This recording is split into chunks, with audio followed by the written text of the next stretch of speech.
দিনটা ছিল 24শে জানুয়ারি। আমার কাছে খুব একটা স্পেশাল দিন। তো সকাল সকাল রেডি হয়ে নিয়েছিলাম, যাব হচ্ছে এক জায়গায় বিয়েবাড়ি। তো দিনটা ছিল আমার একটা খুব প্রিয় মানুষ, বলতে কাছের মানুষ, নিজের থেকে অনেক আপন সেরকম একটা মানুষের বিয়ে। এই দিনটার জন্য আমি অনেক দিন ধরে অপেক্ষা করছিলাম।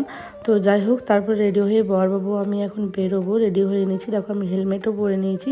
আমরা বাইকে যাব কিছুটা রাস্তা, তারপরে ওরা আর কি যেখানে বিয়ে হচ্ছে, যার বিয়ে আমার প্রিয় মানুষটা, ওরা একটা বাস করেছে, তো ওই বাসে আমি যাব কিছুটা এখান থেকে বাইকে গিয়ে ওদের সাথে একসাথে বাসে যেখানে বিয়ে হবে সেই লজে আর কি যাব। তারপরে দেখো আমরা ওখান থেকে বাড়ি থেকে বেরিয়ে আমার বাপের বাড়ির কাছাকাছি একটা জায়গায় চলে এসেছিলাম। তো ওখান থেকে দিদিরাও আসছিলো বাসে, তারপরে আমাদেরকে দুজনকে ওখান থেকে তুলে নিল। তারপরে আমরা চলে এলাম ওই লজে। তারপরে এসে পরেই একটু দাঁড়ানো মাত্রই চলে এসছে বর। তো দেখো এখন বর ঢুকছে, তো আমি আর বৌদি আগে আগেই যাচ্ছিলাম। আমি ভিডিও করে যাচ্ছিলাম বলে পেছনে যাচ্ছিলাম, আর দেখো বৌদি আগে আগে ভিডিও করে করে যাচ্ছিলো। এটা হচ্ছে আমার ওই প্রিয় মানুষটার বৌদি। আমারও বৌদি আমাকেও নিজের ননদের থেকে কম কিছু ভালোবাসে না আর কি।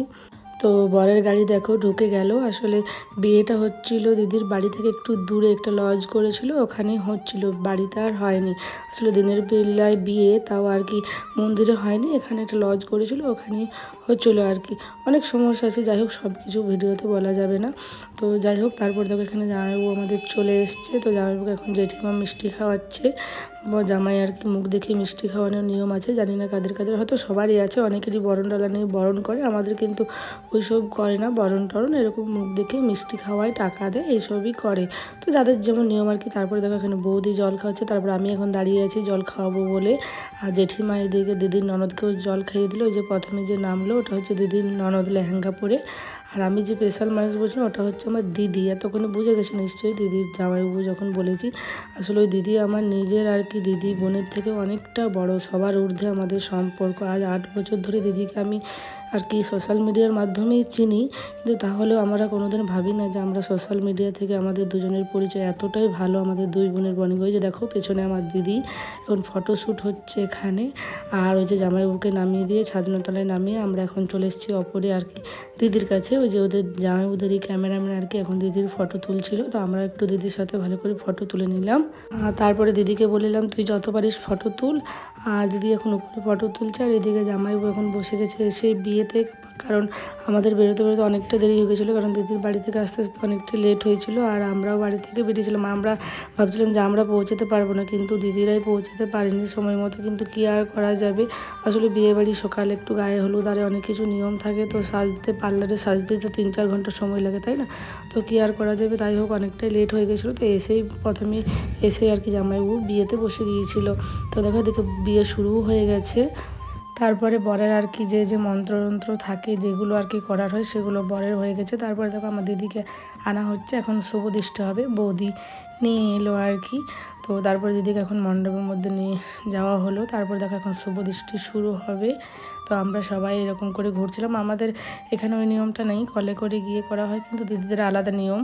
তো যাই হোক, যেমন হোক, যেটা যাদের নিয়ম সেটা তো করতে হবে। তারপরে দেখো এখন দিদির সাথে আমরাও ঘুরছিলাম, এবার শুভ দৃষ্টি হবে।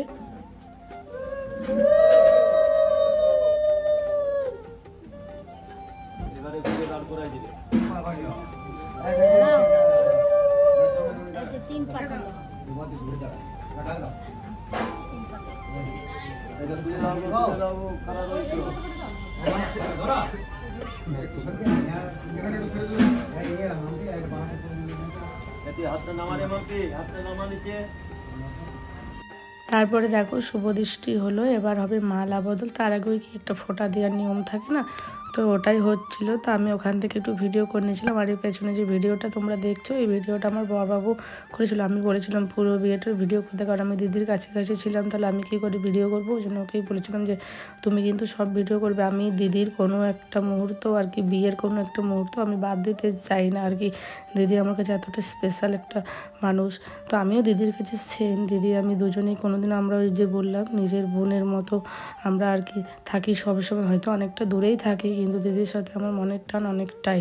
তো যাই হোক, তারপরে দেখো এখন মালাতে ভ্যাঁজ লেগে গিয়েছে, তো আর কি বৌদি ওটাই খুলছিল। প্রথমে ওই যে একটা আকন্দর মালা থাকে না, ওটা দিয়ে তো মালা বদল করতে হয়।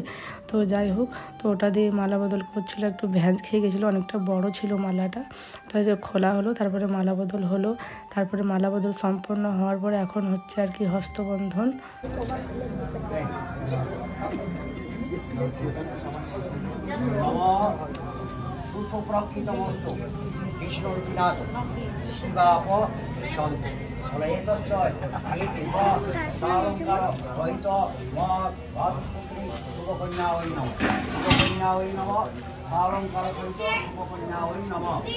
দিদির যখন হস্তবন্ধন হচ্ছিল না, তখন আমি মনে মনে ঠাকুরকে বলছিলাম যে ভগবান যেন দিদি সবসময় এভাবে জামাইবাবু আর দিদি দুজনেই একসাথে হাত ধরে জীবনের সব দুঃখ কষ্ট বাধা বিপত্তি সব কিছু পার করতে পারে। দিদি যেন জীবনে অনেক সুখী হয়, কারণ দিদি যে মানুষটাকে পেয়েছে জীবনে, সেই মানুষটার মানে কথা বলে আর কি প্রকাশ করতে পারবো না। এতটাই ভালো মনের মানুষ, বড় মানুষ, মানে তার নিয়ে যতটাই বলবো ততটাই কম হবে। আমার দিদির জীবনে অনেক দুঃখ কষ্ট সহ্য করে আজ এই দিনটা পেয়েছে। দিদি যেন সবসময় ভালো থাকে। আমি আগেও সবসময় চাইতাম দিদি যেন সবসময় ভালো থাকে, দিদির জীবনে এই দিনটা খুব শুভ হয়ে আসুক। সত্যি এসছে, দিদি যেন সত্যিই খুব ভালো হয় আর সুখে থাকে, দুজনে একসাথে সারা জীবন এইভাবে একসাথে হাত ধরে থাকে আর কি। তো যাই হোক, তারপরে দেখো হস্তবন্ধন হওয়ার পরে এখন ওই যে দান দেয় না, দান করতে হয়, বাসনপত্র থাকে, তো ওইগুলো আর কি এখন দান করা হচ্ছিল। জানো তো, আমার না ব্রাহ্মণদের বিয়ের নিয়মগুলো খুব ভালো লাগে। আমাদের বিয়েতে সেরকম কোনো টাইমেই লাগে না, খুব তাড়াতাড়ির মতো হয়ে যায়। ওই শুভদৃষ্টি, মালা বদল, হস্তবন্ধন দিয়ে সিঁদুরদান, ওই গাঁট ছড়াটা আগে থাকে, সিঁদুরদানের আগে ব্যাস, আর কিছু হয় না। কিন্তু অন্যদের দেখেছি আমি বিয়েতে কত সুন্দর 7 পাক ঘোরানো হয়, যজ্ঞী হয়, আমাদের সেসব নেই, আমাদেরও নেই, দিদিদেরও নেই। তো যাই হোক, যাদের যেমন নিয়ম কি আর করা যাবে। তারপরে দেখো এখানে ওই যে দান করে না বাবা, তো এটা কিন্তু দিদির বাবা ছিল না, দিদির জেঠু ছিল। তো যাই হোক, তারপরে দেখো ওখানে হস্তবন্ধন হওয়ার পরে দান টান যা হওয়ার হলো। তারপরে এখানে দিদিকে এখন বাঁধারি জামাইবাবু হাতে ধরে বসালো, এবার হয়তো সিঁদুর দান হবে। প্রথমে যে গাঁট ছড়া বাঁধা হবে, তারপরে সিঁদুর দান। তারপরে দেখো এখন ব্রাহ্মণ ঠাকুর গাঁট ছড়া বেঁধে দিচ্ছে, আর এদিকে বৌদিকেও ডাকা হলো, কারণ গাঁট ছড়া বাঁধার পরেই তো সিঁদুর দান হবে। যেন শাড়ি টাড়ি সব রেডি করে রেখে দিল আর কি বৌদি। তো এই হচ্ছে একটা বৌদি, যার কথা বলেও শেষ হবে না, মানে এত ভালো ননদ আর বৌদির বন্ডিং। মানে আমি যে দিদির বান্ধবীর মতো হই, মানে বোন আমিই বলি, কিন্তু ওরা যেহেতু অনেকে তো ভাবে যে বান্ধবীর মতো ফেসবুকে পরিচয় হয়েছে, কিন্তু বৌদিরা এতটাই আমাকে ভালোবাসে। বৌদিও নিজের ননদের থেকে আমাকে কিছু কম দেখে না, খুব ভালোবাসে। হয়তো আমাদের খুব দেখা হয় না, ফোনে কথা হয়, কিন্তু খুব নিজের মতনই হয় আর কি। ওরকম বৌদি পাওয়া কিন্তু একটা ভাগ্যের ব্যাপার। দিদির পাশে সবসময় বৌদি থাকে, মানে বৌদি এতটাই ভালো। বৌদি সত্যি কিন্তু খুব ভালো। এখনকার যুগে এরকম বৌদি আর দিদির মতো ননদ পাওয়া কিন্তু খুব ভাগ্যের ব্যাপার। জানো তো, দিদির আসার সময় থেকে বৌদির মন খারাপ, বিয়ে যখন এলো আর কি, দিদি সবাই বাসে একসাথে আসছিলাম, তখন থেকে বৌদির মনটা খারাপ, বলছে বুনু চলে যাবে। আমার সবসময় কাছে থাকতো, আমার সব কিছু কথা বুনুকে বলতে পারতাম। তো যাই হোক, দিদিরই যেমন হোক, দিদির বাপের বাড়ি থেকে শ্বশুর বাড়ি অনেকটাই কাছে। দিদি মনে হয় সকালে এলে বিকেলেও যেতে পারবে, বা 2-4 ঘন্টা এসে বসলেও দিদি কিন্তু আবার শ্বশুরবাড়ি ঘুরে যেতে পারবে, তাই এতটা অসুবিধা হয়নি, কাছাকাছি। আর জামাইবাবু তো বললে আমি খুব ভালো, দিদিকে বলেছে যে যখনই যেতে চাইবে তখনই নিয়ে যাবে, কাছে কাছে নিয়ে যাবে আর নিয়ে চলে আসবে। হয়তো না থাকলেও কিন্তু খুব কাছাকাছি, যাওয়া আসার কোনো প্রবলেম নেই। এরাও চাইলে যেতে পারবে, ওরাও চাইলে আর কি যেতে পারবে। তো যাই হোক, তারপরে দেখো এখন সিঁদুর দান হবে।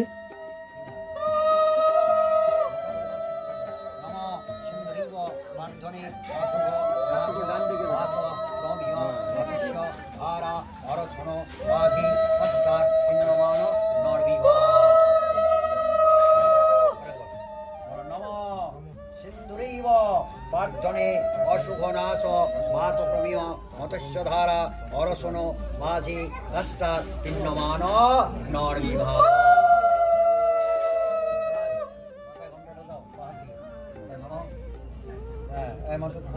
বহিনী এদিকে সে সিঁদুরটা ঢাকাটা দিয়ে মুড়ে ধরাই দাও ওদিকে।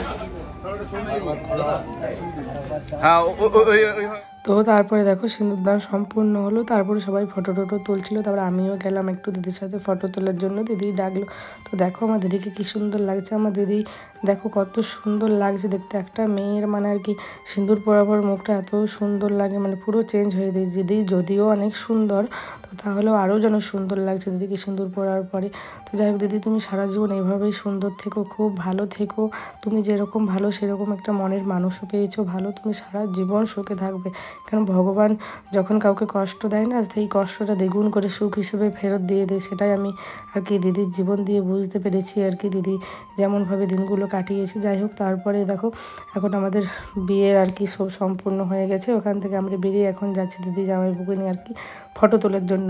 তো জামাইবাবু বলছে গাড় ছটা ছাড়তে পারবো না, বলি না না, আজ থেকে তোমাকে এটা সব সময় ফটোশ্যুট চলছে। দিদি জামাইবাবুর ফটো তোলা কমপ্লিট হয়ে গেছে, তারপর দিদি আর দিদির ননদ ফটো তুলছিল। তারপরে একে একে আমরাও কিন্তু দিদির সাথে অনেক ফটো তুলেছি, ভিডিও করেছি। আর বড়বাবু হচ্ছে ক্যামেরাম্যান, সবারই ফটো তুলে দিচ্ছে, কারণ ওর ফোনে ভালো ফটো আসছে বলে ও সবারই আর কি ফটো তুলে দিচ্ছিল।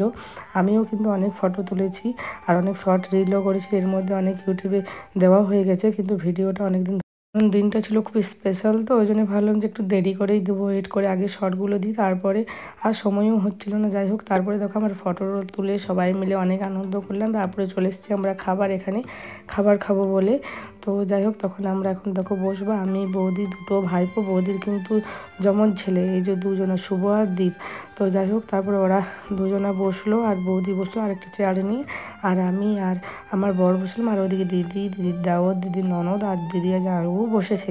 তো যাই হোক, বললামই তো দিদিদের বিয়েটা বাড়িতে হয়নি, একটা লজ নিয়েছিল জেঠু, তো ওখানেই হলো। তো যাই হোক, তারপরে দেখুন সবাইকে খাবার দেওয়া হয়ে গেছে। আগে যারা বসছিল তাদের সবারই খাওয়া কমপ্লিট, মোটামুটি বেশি তো লোক হয়নি, ওই 50 কি 60 100 বলছি ওরকম হবে। তো ওরা দিয়ে সবার খাওয়া হয়ে গেছে, তারপরে আমরা খাওয়া দাওয়া করে এখন দিদি বিদায় হবে। তো বৌদি দেখো কাঁদছিল, কি বললাম যে দিদি আর বৌদির খুব মিল, দুজনে এত মিলেমিশে থাকতে পছন্দ করে। এখনকার দিনে এরকম সম্পর্ক মানে মধুর বৌদি ননদের সম্পর্ক তো হয়ই না।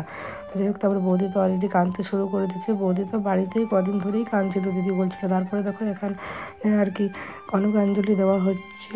তো সত্যি কি মা বাবার ঋণ কোনোদিন শোধ হয়? আমি তো মনে করি না যে মা বাবার ঋণ কোনোদিনও শোধ হতে পারে। মা বাবার ঋণ কোনোদিনও শোধ হওয়ার কথা নয়, আর শোধ করতেও কেউ কোনোদিন পারবে না। কিন্তু যা হোক, এটা একটা নিছকই নিয়ম পালন করতে হয়, সেটাই করা হলো। তারপরে দেখো দিদি এখন চলে যাচ্ছে গাড়িতে, দিদি চলে যাবে শ্বশুর বাড়ি, আর আমরা এদিকে আমাদেরও বাস ছেড়ে দেবে, আমরা চলে যাব বাড়ি। আমি বাড়ি যাব না, সেদিনকে আমি আর কি বাড়ি যাইনি, আমি গেছিলাম আমার বাপের বাড়ি, ওখান থেকে কাছে আমার একটা দাদার বিয়ে ছিল সেই দিনকেই। তো ওই জন্য সকালে দিদির বিয়ে অ্যাটেন্ড করে আমরা আবার চলে গেছিলাম আমার দাদার বিয়ে। তারপর যারা মেয়ে হয়ে জন্মেছে তারাই জানে যে বিদায় সময়টা কতটা কষ্টের। আমি এখনও যখন আমার বিয়ের ভিডিওটা দেখি তখন আমারও কান্না চলে আসে, আর যারই আর কি বিদায় দেখি তারই কান্না চলে আসে। তো সবারই, মেয়েদের এটাই নিয়ম, কি আর করা যাবে, যেমনভাবে মেয়েদের জীবন সৃষ্টি হয়েছে, একদিন বাবার বাড়ি ছেড়ে শ্বশুর বাড়ি সবাইকেই যেতে হবে। তো যাই হোক, দিদিকে একটা কথাই বলবো শেষে, দিদি আমি তোমাকে খুব ভালোবাসি, তুমিও জানি আমাকে খুবই ভালোবাসো। তো তোমার আমার সম্পর্ক যেন সারা জীবন এরকমই থাকে দিদি, তুমি খুব ভালো থেকো। তো চলো আজ এই পর্যন্তই, দেখা হবে নেক্সট ভিডিওতে, চলো টাটা।